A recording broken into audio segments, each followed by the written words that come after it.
Hi, this is Giriraj प्रसाद एक important question के साथ। क्वेश्चन है हमारा सीबीएसई बोर्ड 2023 में आया हुआ है। क्वेश्चन का सेट है 31-1। बहुत ही इंपॉर्टेंट क्वेश्चन है। ये एक्चुअल में एक थ्योरम है जिसको हम बोलते हैं बेसिक प्रोपोर्शनलिटी थ्योरम, बीपीटी। बहुत ज़्यादा इंपॉर्टेंट थ्योरम है। अगर थ्योरम आती है तो इसके आने के चांसेस बहुत ज़्यादा होते हैं।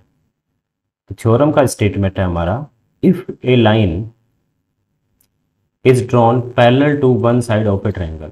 एक ट्रायंगल है, जैसे यहाँ पे फिलहाल मैंने लिया है ट्रायंगल ए बी सी, और इसकी एक साइड बी सी के पैरेलल एक लाइन ड्रॉन है जिसको डी ई बोल रखा है। ठीक है, तो क्या है, line drawn parallel to one side of a triangle to intersect the other two sides at distinct point. दो साइड को अलग अलग पॉइंट पे इंटरसेक्ट कर रही है, जैसे यहाँ पे ए बी को डी पे और ए सी को ई पे इंटरसेक्ट कर रही है। Prove that the other two sides are divided in the same ratio. तो ये जो टू साइड्स है ए बी और ये ए सी, ये सेम रेशियो में डिवाइड होगी, ये हमको प्रूफ करना है। यानी कि हमको प्रूफ करना है A D upon D B equal to A E upon A C. ये हमको प्रूफ करना है। ठीक है, चलो गिवन में क्या क्या है, हमको गिवन है कि बी सी के पैरेलल, इस बी सी लाइन के पैरेलल डी ई लाइन खींची गई है। ठीक है, डी ई लाइन ड्रॉ हुई है। चलो अब इस क्वेश्चन को कैसे करेंगे, ध्यान से देखो। तो सबसे पहले हम लिखेंगे गिवन। क्या लिखेंगे, गिवन। तो गिवन में क्या गिवन है हमको कि ट्रायंगल की एक साइड के पैरेलल एक लाइन खींची गई है जो ट्रायंगल की बाकी दो साइड्स को अलग अलग पॉइंट पे इंटरसेक्ट कर रही है ना। तो ये तो बोला है, तो यहाँ पे जो गिवन है वो हो जाएगा अपना D E parallel to B C, D E parallel to B C. ठीक है, ये गिवन है। थोड़ा सा आगे लिखना चाहो तो लिख सकते हो, D E intersect A B at D and A C at E. ठीक है, ऐसे बोल सकते हो। ये हो गया हमारा गिवन में। कंस्ट्रक्शन में हम क्या क्या करेंगे, कंस्ट्रक्शन में तो कंस्ट्रक्शन में हमने क्या क्या किया है वो ध्यान से देखो। हमने ज्वाइन किया है बी ई को डी सी को ना, join B E and D C. B को ए से ज्वाइन कर दिया और डी को सी से। ठीक है, अच्छा इसके इसके अलावा और क्या किया है, देखो दो परपेंडिकुलर बनाए हैं हमने। ई से E F perpendicular to A B, E F perpendicular to A B और D G perpendicular to A C. ये हो गया हमारा कंस्ट्रक्शन। कंस्ट्रक्शन के बाद हम लिखेंगे जो प्रूफ करना है, टू प्रूव। ठीक है, प्रूव क्या करना है भाई कि जो ये दो साइड्स है वो सेम रेशियो में डिवाइड हो रही है। यानी कि A D upon D B, A D upon D B equal to A E upon A C, A E upon E C. ये प्रूफ करना है। अगर मान लो ये क्वेश्चन 4 मार्क्स का है तो 1.5 मार्क्स भी आपकी ये गिवन कंस्ट्रक्शन और टू प्रूव होने वाला है। ठीक है, अच्छा तो ये लिखना बहुत ज़्यादा जरूरी है, गिवन क्या है, कंस्ट्रक्शन क्या है और प्रूफ क्या करना है वो। अब लिखते हैं हम प्रूफ। क्या लिखते हैं, प्रूफ।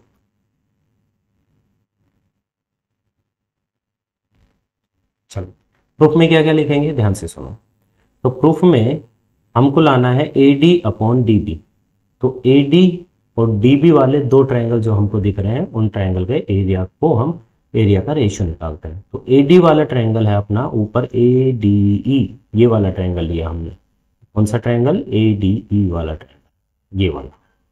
ठीक है, तो मैंने एक ट्रायंगल लिया ऊपर वाला ए डी ई वाला ट्रायंगल। नीचे मैंने लिया एरिया ऑफ ट्रायंगल। अब डी बी वाला ट्रायंगल कौन सा लेंगे, डी बी ई, ये ऊपर वाला डी बी ई वाला। ठीक है, ट्रायंगल डी बी ई। बस इन दोनों का एरिया निकालेंगे, half into base into height से। तो मैंने लिखा हाफ इंटू, देखो इस वाले ट्रायंगल का मैं बेस लूंगा ये ए डी। अब ध्यान से सुनो, किसी भी ट्रायंगल का एरिया हम तीन तरीके से निकाल सकते हैं, ये बेस और यहाँ से परपेंडिकुलर पता हो, या फिर ये बेस ये परपेंडिकुलर पता हो यहाँ से, या फिर ये बेस ले सकते हैं हम, ये परपेंडिकुलर पता हो।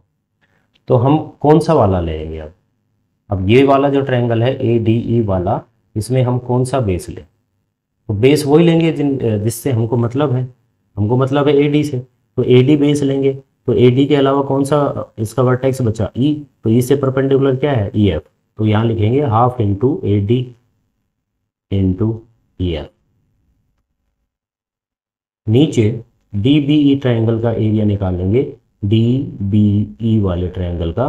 तो इसमें बेस हम ले लेंगे डी बी, बेस क्या ले लिया? D B.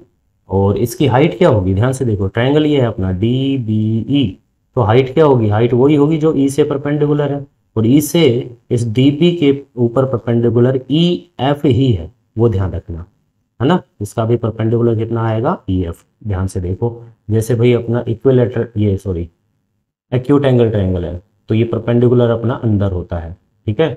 अगर अपना ऑब्ट्यूज ट्रायंगल है तो इसका जो यहाँ से परपेंडिकुलर डालेंगे वो बाहर होता है, ट्रायंगल के बाहर, तो वही वाला केस है। यहाँ ट्रायंगल है अपना डी बी ई और परपेंडिकुलर होगा अपना डी ई, ठीक है। चलो, बस जो हम चाहते थे वो हमारा आ चुका है। देखो ई एफ कैंसिल हो गया, हाफ से हाफ कैंसिल हो गया, क्या आया? A D upon D B, A D upon D B, ठीक है। अच्छा, ऐसे ही अब राइट साइड में देखो, जो प्रूफ करना है हमको, ए ई अपॉन ई सी है, तो ए ई वाला ट्रायंगल ले लेंगे और ई सी वाला ट्रायंगल ले लेंगे। ए ई वाला ट्रायंगल कौन सा लेंगे? ए ई डी वाला, ए ई डी।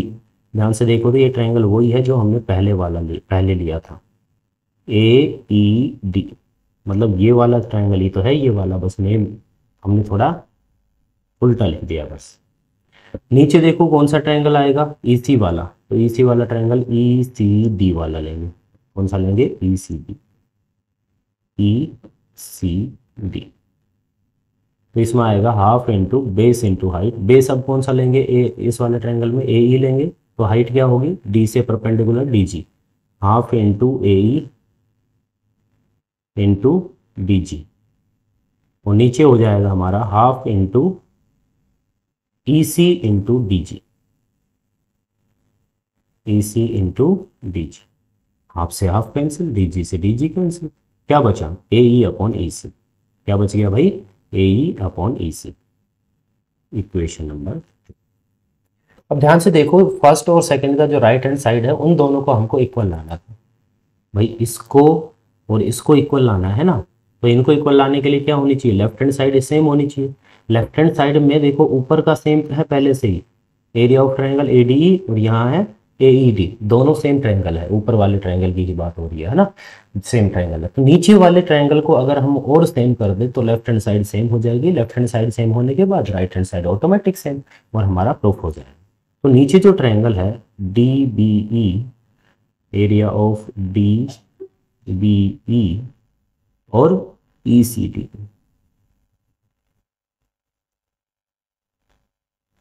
ध्यान से देखो तो ये दोनों सेम होंगे। क्यों होंगे?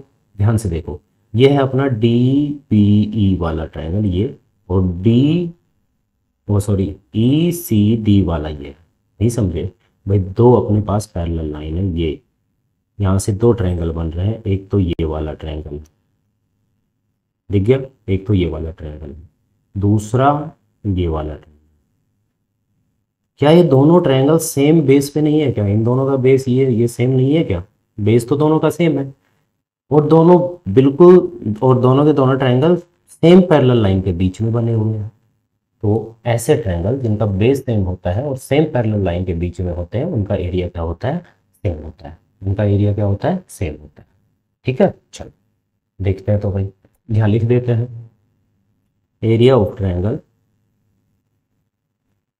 Area of a triangle on the same base, on the same base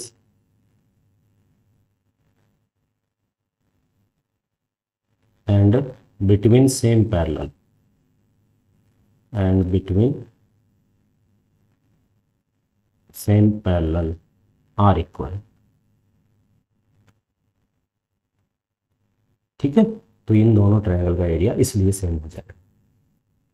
ठीक है, अब ध्यान से सुनो, लेफ्ट हैंड साइड में ऊपर का एरिया पहले से ही सेम था, नीचे वाला और सेम कर दिया हमने इक्वेशन 3 से। तो इसका मतलब ये लेफ्ट हैंड साइड फर्स्ट और सेकंड की सेम हो गई, तो इसका मतलब ये दोनों भी क्या होनी चाहिए, सेम होने चाहिए। सीधा लिख देना by first second and third क्या है, A D upon D B, A D upon D B equal to A E upon E C, A E upon E C, hence proved. तो इतना ज़्यादा टफ नहीं है ये बीपीटी थ्योरम, बहुत ही आसान है अगर थोड़ा सा ध्यान से देखेंगे तो। ठीक है, एक बार थोड़ा सा शॉर्ट में जल्दी से बता देता हूँ भाई। हमने दो ट्रायंगल लिए, एक तो ऊपर वाला ए डी ई और एक लिया हमने डी बी ई, दोनों का एरिया निकाल दिया, एरिया का रेशियो निकाला, वो A D upon D B आ जाएगा। फिर एक ट्रायंगल लिया हमने ए ई डी वाला और फिर लिया ई सी डी वाला, इनका एरिया का रेशियो निकाला, वो दोनों वो अपना ए अपॉन ई सी आ जाएगा।